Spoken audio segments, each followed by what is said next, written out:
Welcome to Smart School Kids Zone, your favorite school. Yes, welcome to Smart School Kids Zone, आपका प्यारा school. And today's topic is our environment, हमारा पर्यावरण. So it's a environment studies standard 3. उसमें से ये first lesson है our environment. तो चलो करते हैं और समझते हैं हमारे पर्यावरण को. उससे पहले आप हमारी websites, e learning websites, smartschool.infolips.com, foreign sports sites, फॉलिनस्पोर्ट्स.com, मराठी विषय सगळं काही, मराठीरंगा.com, Android educational game and craft channel, इनके लिंक हमने डिस्क्रिप्शन में दी है, ज़रूर जाके चेक करना. करते हैं हमारे वीडियो को शुरुआत. एनवायरमेंटल स्टडी स्टैंडर्ड 3 और एनवायरमेंट. तो चलो समझते हैं इस लेसन को. पहले रीड करेंगे, अच्छे से समझेंगे और फिर हम क्वेश्चन देखेंगे. Can you tell me? और एनवायरमेंट मीन्स हमारा पर्यावरण. यहाँ पे देखो ये चीज़ें दिखाई है, बैट है, यहाँ पे एक मटका है, कप है और ये धागा है. To look at these pictures alongside, you can easily name all these things.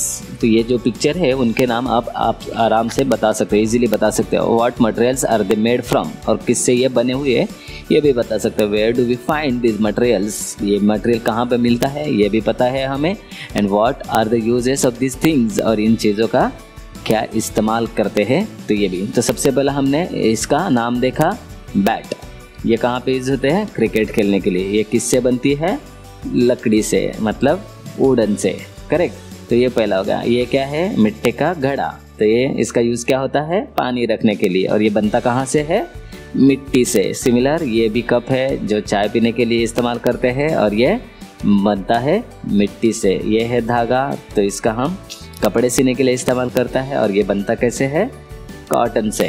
Correct. तो ये हर चीज़ किसी न किसी के काम के लिए आती है और किसी न किसी चीज़ से बनती है और वो सारी चीज़ें जो बनती है वो एनवायरनमेंट से. तो देखते हैं दूसरा. You can name this things too. आप इन चीज़ों का भी नाम बता सकते हैं. Where do we find them and what are they used for. तो ये कहाँ पे मिलती है? ये है बनाना, केला, दिस इज ऑलिव यानी आंवला, दिस इज कॉर्न यानी मकाई. ये हमें कहाँ पे मिलते हैं? पेड़ों पे या खेतों में. और ये किस लिए यूज़ होते हैं? खाने के लिए. तो ये दिखाने का चीज़ यही है कि हमें जो भी मिलता है सब कुछ एनवायरनमेंट से मिलता है. एक और पिक्चर दिया है, टेक अ लुक अराउंड. आपके आजू बाजू में देखो. तो जैसे हम जहाँ पे रहते हैं उसके आजू बाजू में हम देखते हैं तो हमें क्या पता चलता है? ये माउंटेन होते हैं, छोटे छोटे हिल्स होते हैं. हिल के नीचे ही हमारा गाँव बसा हुआ रहता है. उस गाँव की तरफ ये एक रास्ता गया हुआ है क्योंकि हर एक गांव के लिए रास्ता ज़रूरी होता है. गांव के पास ही एक नदी है क्योंकि लोगों को रहने के लिए, पीने के लिए वहाँ पे पानी ज़रूरी होता है. और उसी पानी की वजह से आजू बाजू का सभी परिसर हरा भरा है. पेड़ आए हैं, पेड़ पे यहाँ पे बंदर दिखाई दे रहा है. फिर यहाँ पे एक खरगोश है. यहाँ पे देखो गिलहरी. फूल आए हैं, फूलों के ऊपर यहाँ पे तितली है. तो ये सारी चीज़ें जो है हमें हमारे आसपास दिखाई देती है. हमारे सराउंडिंग में ये सारी चीज़ें होती है. यहाँ पे अगर देखोगे तो यहाँ पे देखो ये स्टोन्स है. तो हर एक चीज़ का कुछ ना कुछ उपयोग होता है, उसका कुछ ना कुछ महत्व होता है. There are many things around us. हमारे आजू बाजू में बहुत सारी चीज़ें हैं. They form our environment. उन्हीं से हमारा एनवायरनमेंट फॉर्म होता है, हमारा पर्यावरण बनता है. There are stones and rocks and soils. वहाँ पे कुछ पत्थर है, कुछ पहाड़ है, कुछ मिट्टी है. There are rivers and streams and lakes. कहीं पे नदी है तो कहीं पे झरने हैं तो कहीं पे तालाब है. देयर इज एयर, हवा, वहाँ पे हवा भी है. There are hills and mountains. वहाँ पे छोटे छोटे पहाड़ भी है, माउंटेन्स भी है. देयर आर जंगल्स, कहीं पे जंगल भी है. देयर आर फील्ड्स, कहीं पे खेत है. देयर आर एंड हाउसेस, कहीं पे घर है. And roads and also barren lands. तो कहीं पे रास्ते भी है, कुछ खुली जगह भी है. तो ये सारी चीज़ें हमारे सराउंडिंग में होते हैं, आजू बाजू में होते हैं. We also see many different animals around us. हमारे आजू बाजू में बहुत सारे प्राणी भी रहते हैं. Different types of trees and bushes and climbers. अलग अलग पेड़ रहते हैं, छोटे छोटे पौधे रहते हैं, कुछ वेल रहते हैं. तो इन्हीं से मेक आवर एनवायरनमेंट ब्यूटीफुल. और इसी से हमारा ये सुंदर सा एनवायरनमेंट बनता है, प्यारा सा पर्यावरण बनता है ना. मज़ेदार. तो ये बहुत अच्छा सा एक्सप्लेन किया है, we too are the part of this environment, और हम भी इसी पर्यावरण का एक हिस्सा है। A sparrow and road side stone, यहाँ पे एक पत्थर दिया है जो एक रास्ते के बाजू में पड़ा हुआ रहता है, और एक स्पैरो, दोनों में क्या फर्क है वो बता दिया है, और उनसे ही हमें हमारे एनवायरमेंट के बारे में सीखना है। Now let us look at the stone and sparrow. ये स्पैरो की तरफ देखो और उस स्टोन की तरफ देखो, सराउंडिंग एंड कंपेयर देम। हमारे आजू बाजू में जो पत्थर पड़े हुए रहते हैं, पंछी रहते हैं, स्पैरो रहते हैं, उनको देखो और उनको कंपेयर करो। तो कंपेयर करने के बाद हमें क्या पता चलता है? A stone remains where it is, पत्थर जो है वहीं पे रहते हैं जहाँ पे वो पड़े हुए थे। Its place change only if someone picks up and move it, तो उनकी जगह तभी बदलती है जब कोई उनको उठा के किसी और जगह पे रख देता है। वो खुद से नहीं चल सकते, वो खुद से खुद को हिला नहीं सकते। इट डजंट ईट, उनको खाने की जरूरत नहीं है। सो इट डजंट ग्रो बिगर, इसलिए वो बड़े भी नहीं होते। जैसे हम बच्चे कैसे होते हैं, छोटे होते हैं, छोटे होने के बाद बड़े होते हैं और बड़े होते हैं, तो इस तरह से हम बढ़ते रहते हैं। लेकिन ये पत्थर बढ़ता है कभी नहीं, क्योंकि वो खाता ही नहीं है, वो चलता ही नहीं है, हिलता ही नहीं है। It's doesn't have babies either, उनके छोटे छोटे बच्चे भी नहीं रहते। तो हम कंपेयर कर रहे हैं उस स्टोन को इन चिड़ियों के साथ, इन स्पैरोज के साथ। तो अभी देखते हैं स्पैरोज में क्या क्या होता है। It does not the same with sparrows, लेकिन जैसा पत्थर के साथ होता है क्या वैसा ही स्पैरो के साथ होता है? क्या स्पैरो हिलती नहीं है? नहीं, स्पैरो बिल्ड नेट्स, वो खुद का घोंसला बनाती है। They moves here and there on their own, तो ये यहाँ से वहाँ से खुद से वो उड़ सकते हैं। दे ईट इंसेक्ट्स एंड ग्रेन्स, वो कीड़े मकोड़े दाने उनको खाते हैं। That is why they grow, इसलिए वो बढ़ते हैं। दे ले एग्स इन नेस्ट, तो वो उनके घोंसले में अंडे भी देते हैं। Little sparrow hatch from this eggs, उन्हीं अंडों से छोटे छोटे बच्चे निकल आते हैं। यहाँ पे देख रहे हो ना, ये देखो यहाँ पे वो छोटे छोटे बच्चे निकल आते हैं, है ना। Then sparrows takes a lot of care of their young ones, और जो मम्मी जो रहती है वो उन बच्चों की बहुत अच्छे से केयर करती है, उनके अच्छे से देखभाल करती है। तो ये दोनों में फ़र्क हुआ स्टोन से। एक तरफ जो हिलता नहीं है, खाना नहीं खाता, बड़ा नहीं होता, स्पैरो है, खुद से हिलते हैं, बड़ी भी होती है, खाना खाती है, उनके खुद के बच्चे भी होते हैं और वो भी ग्रो करते हैं। करेक्ट। तो ये दोनों में फ़र्क देखा। Why do we see this difference between sparrow and stone? तो अभी हमारे मन में एक प्रश्न आया है कि ऐसा डिफरेंस दोनों में क्यों है।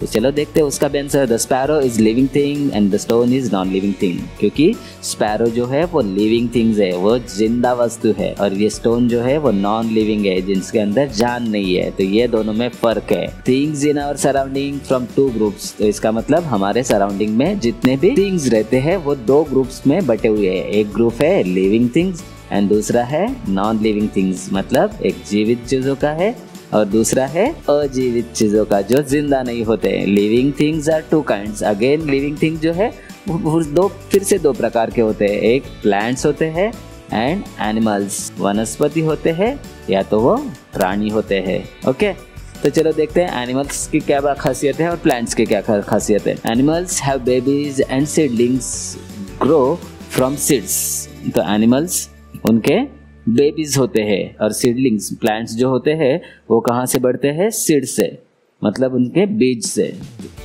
The seedlings then grow into plants, और जो सीडलिंग्स होते हैं छोटे से प्लांट्स में बनते हैं, कन्वर्ट होते हैं। This tells us that plants are living things, और यही घटना जो है वो हमें बताती है कि प्लांट्स भी लिविंग थिंग्स है। क्योंकि अगर हम कंपेयर करें स्पैरो के साथ अगर प्लांट्स को, तो प्लांट्स भी इधर से उधर हिलते नहीं है, लेकिन वो बढ़ते जरूर है। उनकी ग्रोइंग एक्टिविटी है वो हम देख नहीं सकते हैं, लेकिन बढ़ते जरूर है। मालूम है ना, छोटे छोटे पौधे होते हैं वो धीरे धीरे बड़े होके बहुत विशाल पेड़ बनते हैं। तो इसीलिए समझ सकते हैं हम कि प्लांट्स जो है वो लिविंग थिंग्स है। प्लांट्स टू मूव, प्लांट्स भी मूव करते हैं। For example when a bird's Bloom into a flower, जैसे वो कलियां रहती है वो फ्लावर्स में, फूलों में तब्दील होते हैं। इट्स पेटल्स ओपन, उसके जो पंखुड़ियाँ है वो ओपन होती है, खुलती है। But moments of the plants are not so easily seen, लेकिन ये जो मोमेंट्स है प्लांट्स की वो हम इजीली नहीं देख सकते, क्योंकि ये बहुत स्लो होती है और हम उन्हें इतना आसानी से नहीं ऑब्जर्व कर सकते। Plants also needs food, plants को भी फूड जरूरी होता है, right. Of course, plants do not move from place to place like animals do. मालूम है, ये सच है कि प्लांट्स एक जगह से दूसरी जगह मूव नहीं होते जिस तरह से हम प्राणी होते हैं। Their roots hold them down in one place. उन जड़ें होते हैं, उनको एक ही जगह पे जकड़ के रखते हैं। This is a big difference between plants and animals. तो बस यही एक बड़ा डिफरेंस है प्लांट्स में और एनिमल्स में। तो चलो इसको समझते हैं। अभी हमने देखा क्या, एनवायरनमेंट में दो थिंग्स होते हैं हमारे सराउंडिंग में। क्या होता है, एक होते हैं लिविंग जो जिंदा है और दूसरी होते हैं नॉन लिविंग।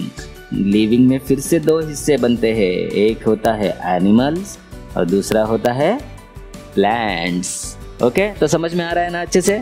चलो इस लेसन को थोड़ा सा आगे बढ़ाते हैं। कैन यू टेल, अभी देखो उन्होंने कुछ क्वेश्चन पूछा फिर से, are the things in this pictures living और नॉन लिविंग। तो इस पिक्चर में कौन सी चीज़ें लिविंग है और नॉन लिविंग है वो बताना है। उसके बाद if it is living then it is a plant और एनिमल। अगर वो लिविंग है तो उसमें से प्लांट कौन सा है और एनिमल कौन सा है वो भी बताना है। तो चलो इस चित्र को देखते हैं। पहले यहाँ पे ये है नारियल का पेड़, मतलब लिविंग थिंग्स। ये बरगद का पेड़, लिविंग थिंग्स।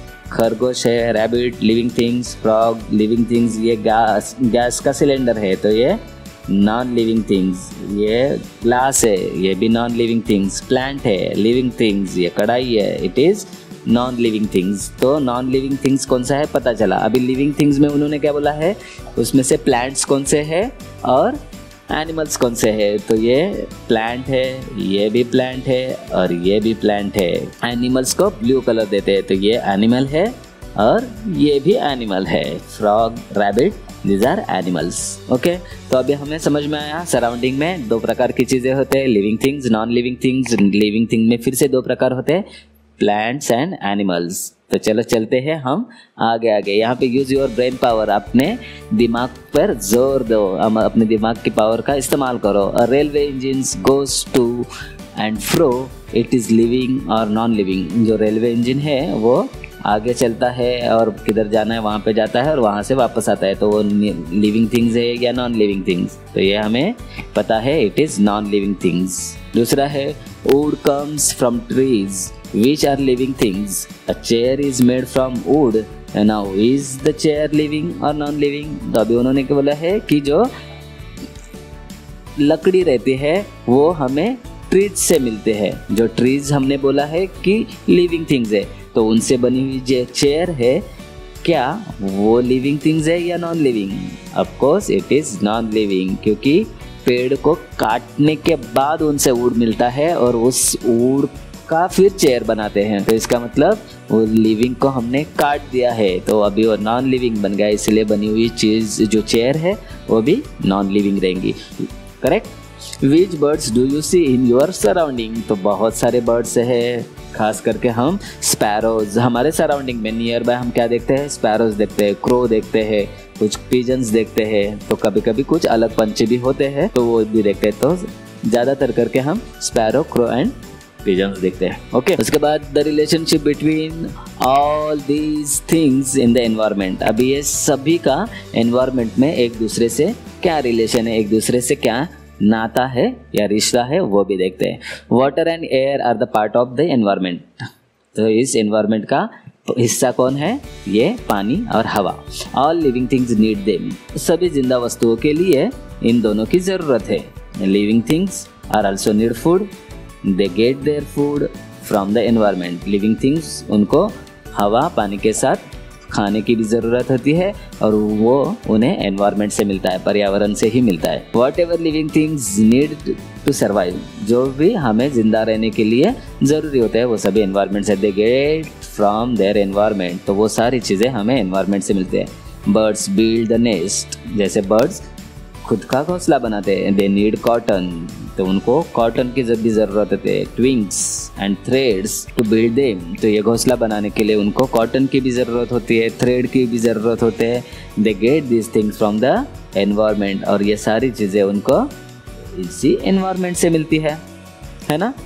तो देखा, हर कोई चीज़ एनवायरनमेंट में जो होती है वो एक दूसरे का कुछ ना कुछ मदद करती रहती है। चलो देखते हैं और इस एनवायरनमेंट लेसन को और अच्छे से समझ भी लेते हैं आगे।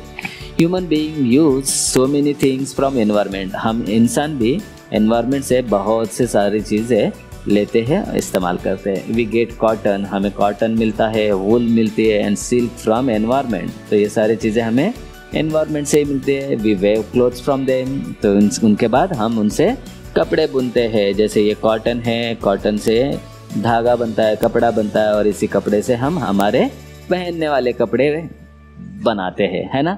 अभी यहाँ पे शिप का फोटो भी दिया है, तो शिप से भी हमें वूल मिलता है, उस वूल से हम ऊन बनाते हैं और उसी ऊन से हम स्वेटर बुनते हैं। उसके बाद प्लांट से उनसे हमें लकड़ी मिलती है, तो उनसे ये इस तरह से टोकरियाँ बनाते हैं। जैसे नोटबुक्स बनते हैं वो भी प्लांट से ही मिलते हैं। तो ये सारी चीज़ें हमें कहाँ से मिलती है? एनवायरनमेंट से। इसीलिए एनवायरनमेंट हमारे लिए सब कुछ है, वो सब कुछ हमें प्रोवाइड करता है।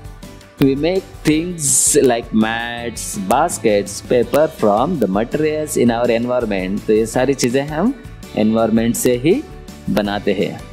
We build houses using clay and stone and wood। हम हमारे घर जो मिट्टी रहती है, पत्थर रहते हैं और वुड रहता है, लकड़ी रहती है पेड़ों की, उनसे बनाते हैं। These materials to we get from our environment. ये सारी चीज़ें भी हमें एनवायरनमेंट से मिलती है। The seeds of some plants are scattered by winds. जो प्लांट्स के सीड्स रहती है वो भी यहाँ से वहाँ फैल जाते हैं हवा की वजह से। दूसरी जोर से हवा आती है तो फूलों से या प्लांट से उनके जो सीड्स है वो फैल जाते हैं। As a result seedlings of this plants are grow in new places. और उसी का नतीजा होता है कि नए पौधे अलग अलग जगह पे उग जाते हैं। Thus plants to get help from the environment। इसका मतलब प्लांट्स को भी बढ़ने के लिए किसकी हेल्प होती है? एनवायरनमेंट की। सही बोला। Living things take many things from their environment. तो जो भी जिंदा वस्तु है बहुत सी चीज़ें उन्हें एनवायरनमेंट से मिलते हैं। What effect does that have on the environment? और उसका एनवायरनमेंट पे क्या असर होता है? Animals like vulture and foxes eat the flesh of the dead animal। तो ये vulture है, जो गीद है, ये foxes है, वो क्या करते हैं? जो मरे हुए जानवर रहते हैं उनका मांस खाते हैं। Thus they clean the environment while they satisfy their hunger।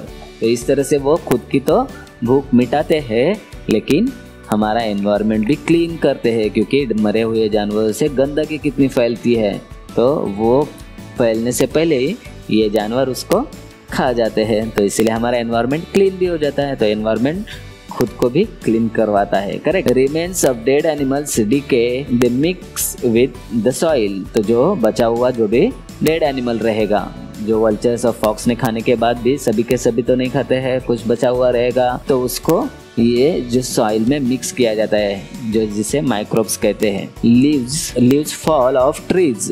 पेड़ से पत्ते गिरते हैं। They to rot and get mixed in the soil. और वो भी इसी सॉइल में मिक्स हो जाते हैं, मिट्टी में मिक्स हो जाते हैं। This makes the soil fertile. और इसी से ये जो मिट्टी है वो फर्टाइल बन जाती है, उपजाऊ बन जाती है। Plants get nourishment from the fertile soils. और यही फर्टाइल सॉइल से, उपजाऊ जमीन से क्या प्लांट्स को क्या मिलता है? नॉरिशमेंट मिलती है, न्यूट्रिएंट्स मिलते हैं, उनको मिनरल्स मिलते हैं। Thus living things bring about changes in non living things too. तो इसी प्रकार जो लिविंग थिंग्स है वो एनवायरनमेंट में चेंजेस करते हैं और नॉन लिविंग थिंग्स में भी। कैसे एक दूसरे से लिंक्ड है, कैसे एक दूसरे से कनेक्टेड है। चलो यहाँ पे एक फिर से पिक्चर दिया है, हमें समझने के लिए बोला है डू यू नो। अभी यहाँ पे क्या है? ये शीप है, पीछे एक प्लांट है और उस प्लांट से ये जो बीज है, यहाँ पे सीड्स है, वो क्या किए हैं? किसको लगे हुए हैं? इस शीप को लगे हैं। तो इसकी वजह से ये एक जगह से किसी दूसरे जगह जाके ये शीप उसको गिरा देगी। जब ये उसका बदन साफ करेगी तब ये कहीं ना कहीं पे तो गिर जाएंगे और फिर से उस जगह पे ये वाले प्लांट्स उग जाएंगे। है ना कमाल की बात। तो सिर्फ विंड्स ही नहीं करते, इस प्रकार के एनिमल्स भी प्लांट्स को ग्रो करने में हेल्प करते हैं। The sheeps body is covered with wool. Sheep की बॉडी जो होती है वो वूल से कवर्ड होती है। The sheeps feed on leaves of shrubs. तो ये जो छोटे छोटे पौधे रहते हैं तो उनके पत्ते ये शीप्स खाते हैं। As it does so The seeds of some shrubs can get caught in its wool. तो वो खाते वक्त कुछ सीड्स जो रहते हैं वो उस शीप के वूल को चिपक जाते हैं, लग जाते हैं. When the sheep goes somewhere else, the seeds may fall off there. तो वो जब शीप्स दूसरी किधर जगह पे जाते हैं तो वो उनके बॉडी से निकल जाते हैं, गिर जाते हैं. Thus the sheep helps new seedlings of the shrubs to grow in many different places. तो इस तरह से इनडायरेक्टली ये शीप उन श्रब्स को हेल्प करती है जो दूसरी जगह पे उनके प्लांट्स को ग्रो करने में मदद करते हैं. Correct. In this way the sheeps which is an animal and the sheeps which is plants helps each other. तो इस प्रकार एक शीप एनिमल है और एक श्रब जो प्लांट है एक दूसरे की मदद करते हैं, एक दूसरे की मदद करते हैं, है ना. क्योंकि श्रब्स क्या करते हैं, उनके लीव्स शीप को खाने के लिए देते हैं. शीप क्या करती है, उनसे निकले हुए जो सीड्स है उनको दूसरे किसी प्लेस पे ग्रो करने के लिए हेल्प करते हैं. तो एक दूसरे से हुआ ना, एक दूसरे का मदद करना. ओके, तो आज हम देखेंगे इस लेसन में हमने क्या क्या सीखा है. There are many things in our environment. Some of them are living things and some are non-living things. तो इस पर्यावरण में, इस निसर्ग में बहुत सी चीज़ें हैं जिसमें से कुछ लिविंग थिंग्स है, कुछ जिंदा चीज़ें हैं, तो कुछ नॉन लिविंग थिंग्स है, कुछ बेजान चीज़ें हैं. Living things can move on their own. जो जिंदा चीज़ें हैं वो खुद से मूव करते हैं, एक जगह से दूसरे जगह पे जा सकते हैं. Living things need foods. Foods help them to grow. Living things को फूड की ज़रूरत होती है और फूड की मदद से वो खुद को ग्रो करते हैं, बढ़ते हैं. Living things produce young ones like themselves. Living things जो रहते हैं वो उनके ही जैसा एक नया जीव बनाते हैं, प्रोड्यूस करते हैं. Living things are two kinds. Living things दो प्रकार के होते हैं जो हमने देखा है, प्लांट्स एंड एनिमल्स. करेक्ट. पेड़ और प्राणी. Living things get all that they need from their environment. तो लिविंग थिंग्स को जो भी ज़रूरत होते हैं वो सभी का सभी उनको एनवायरनमेंट से मिलता है, निसर्ग से ही मिलता है. Living things bring about changes in non living things too. Living things non living things में बदलाव करते हैं, चेंजेस करते रहते हैं. And all things in the environment depend upon each other. इस तरह से जो सभी चीज़ें हैं एनवायरनमेंट में एक दूसरे के ऊपर डिपेंड रहती है, एक दूसरे के ऊपर निर्भर रहती है. तो यही सीखा हमने आज के इस पार्ट में. चलो रिमेंबर करते हैं, यहाँ पे भी कुछ आपको कुछ इंफॉर्मेशन दी है. The needs of all living things are fulfilled by things in the environment. Such things should not be allowed to go waste. We must take care that we do not cause harm to the environment.